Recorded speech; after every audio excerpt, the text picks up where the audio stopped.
Bismillahirrahmanirrahim. Assalamualaikum warahmatullahi wabarakatuh. Sahabat Dr. Tifa dimanapun Anda berada. Malam ini saya akan melanjutkan kisah Legenda Negeri yang Terluka part 4. Dongeng saya tentang sebuah negara yang bernama Lokananta. Judul pada malam hari ini adalah Kehancuran Sang Raja Tanpa Mahkota. Sang Raja Tanpa Mahkota, Jonowiyoko, telah mencapai puncak kekuasaannya. Di balik senyum dan jargon-jargon populis yang berhasil memikat rakyat, dia kini telah benar-benar terperangkap dalam cengkeraman kekuasaannya. Yang dulu dia adalah boneka, kini telah menganggap dirinya sebagai tuan yang memegang kendali. Dan dengan itu, ia melupakan asal-usulnya. Sebuah perjalanan yang penuh intrik dan manipulasi oleh kekuatan yang jauh lebih besar dari dirinya, dimulai dari sebuah desa kecil bernama Karangjati. Namun, seperti halnya setiap cerita tentang kejatuhan yang besar, kekuatan yang telah membantunya naik ke puncak adalah juga yang menyebabkan kehancurannya. Kesombongan dan ketamakan yang semakin membesar dalam dirinya membawa Jonowiyoko menuju sebuah kehancuran yang tak bisa dihindari. Seiring berjalannya waktu, perubahan pada dirinya semakin jelas. Keputusan-keputusan besar yang ia ambil untuk kepentingan pribadi dan kelompoknya semakin merusak tatanan negara. Kebijakan-kebijakan yang amburadul, penuh dengan korupsi, kecurangan, dan penyalahgunaan kekuasaan semakin memperburuk keadaan. Negara Lokananta yang tadinya diperintah dengan harapan dan janji perubahan kini mulai terpuruk dalam ketidakstabilan. Di tengah kerusakan yang semakin membesar, rakyat mulai merasakan efek dari kebijakan yang tidak berpihak pada mereka, malah semakin menambah penderitaan mereka. Namun, Jonowiyoko tidak mau mengakui bahwa dirinya telah kehilangan kendali. Ego yang semakin besar dan rasa takut kehilangan kekuasaan membuatnya semakin terisolasi. Semua keputusan yang diambil semakin mencerminkan ketakutan dan paranoia, sampai pada akhirnya ia semakin sulit membedakan teman dari lawan. Pihak-pihak yang dulu mendukungnya, yang telah membentuk dirinya menjadi tokoh besar, kini mulai menjauh karena mereka tahu bahwa kesombongannya telah melampaui batas. Dia merasa bahwa kekuasaan adalah miliknya yang sah, dan dengan segala cara dia ingin mempertahankannya sampai akhir hayatnya. Dengan bantuan para karakter gelap yang telah lama membantunya untuk meraih puncak, ia terus bergerak dalam lingkaran setan ini, tanpa sadar bahwa setiap langkahnya semakin mendekatkannya pada kehancuran. Di puncak dari kejatuhan moral dan ketamakan yang tak terbendung, Jonowiyoko tidak bisa menghindari kenyataan bahwa dirinya telah menjadi sosok yang ditinggalkan, bahkan oleh mereka yang telah membesarkan dan memanipulasinya sejak awal. Kesombongan dan ketamakan telah menghapuskan visi kemanusiaannya, menggantinya dengan sebuah keinginan untuk mengendalikan segalanya. Puncaknya adalah ketika semua kebohongan yang telah dibangun untuk menutupi kekurangan dirinya mulai terbongkar. Tindakannya yang destruktif terhadap negara serta pengkhianatannya terhadap rakyat membuatnya menjadi musuh besar yang harus dihadapi. Dengan kebijakan-kebijakan yang merusak, kejahatan-kejahatan tersembunyi, dan permainan politik yang semakin menggila, negara yang dulu ia bangun kini berubah menjadi kehancuran total. Rakyat yang dulu mendukungnya kini melihat penguasa mereka dengan penuh kebencian.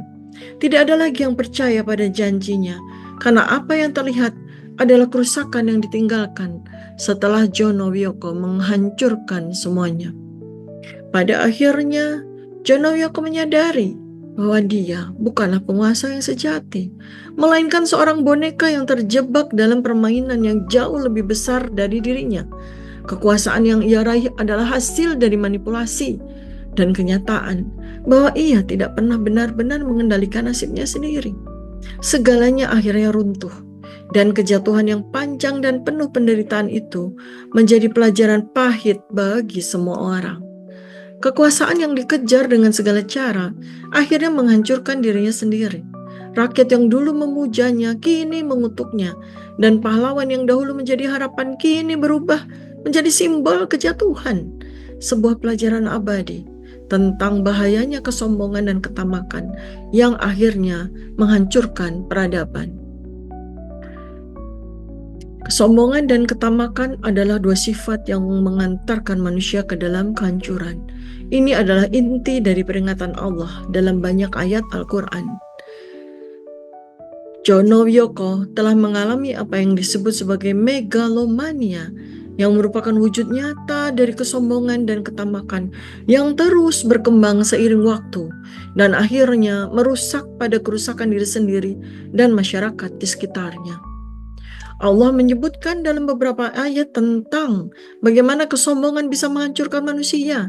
Sebagaimana Allah firmankan dalam Quran surat Al-Isra ayat 37. Dan janganlah kamu berjalan di muka bumi dengan sombong, karena sesungguhnya kamu sekali-kali tidak dapat menembus bumi dan tidak pula setinggi gunung. Dalam Quran surat Al-Luqman ayat 18, Allah juga sudah mengingatkan, sesungguhnya Allah tidak menyukai orang-orang yang sombong dan membanggakan diri.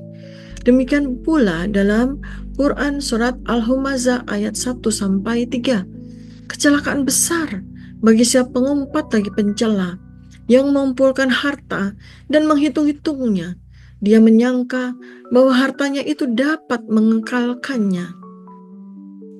Jono Wiyoko, yang semula orang-orang berkata bahwa dia memiliki niat untuk memenahi negara dan bangsa ini, yang dulu dianggap sebagai penyelamat, justru terjebak dalam keinginan untuk lebih, untuk mengendalikan, untuk menguji batas kekuasaannya, hingga akhirnya ketamakan dan kesombongan mengarahkannya pada kejatuhan total. Kekuatan dan kekuasaan yang awalnya ingin dia gunakan untuk berbuat manfaat bagi negara, malah akhirnya menjadi alat pembinasaan bagi dirinya. Jono Wiyoko tanpa dia sadari, dia merasa bahwa dirinya adalah titisan kekuasaan, merasa bahwa dia telah dibentuk untuk memimpin, tetapi dia gagal melihat bahwa dia sendiri adalah boneka yang terjerat dalam kepentingan pihak lain, dan pada akhirnya dia menghancurkan dirinya sendiri.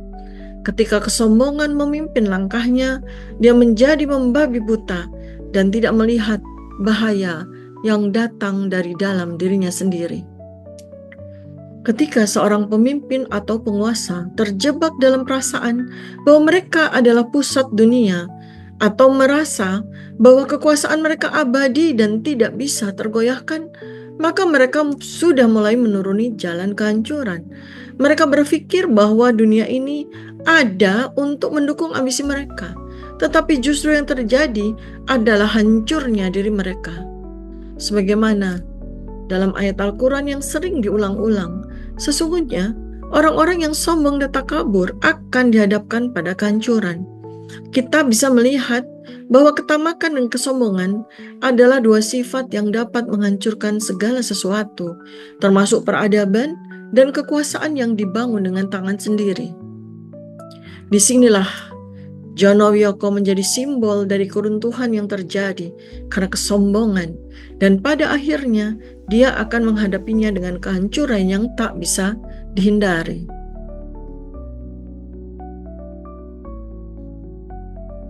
Manusia yang sombong dan tamak akan jatuh seperti pohon yang tidak dapat lagi berdiri tegak karena akar-akarnya yang rapuh. Begitulah kisah Jono Wiyoko, sebuah narasi yang mengingatkan kita bahwa dalam mencari kekuasaan, kejujuran, kerendahan hati, dan keadilan adalah landasan utama. Tanpa itu, bahkan yang paling kuat sekalipun akan tumbang oleh kesombongan dan ketamakan yang mereka pelihara. Demikian pada episode pertama, kisah legenda negeri yang terluka. Insya Allah kita akan lanjutkan pada episode yang kedua di malam-malam berikutnya. Assalamualaikum warahmatullahi wabarakatuh. Salam kebenaran.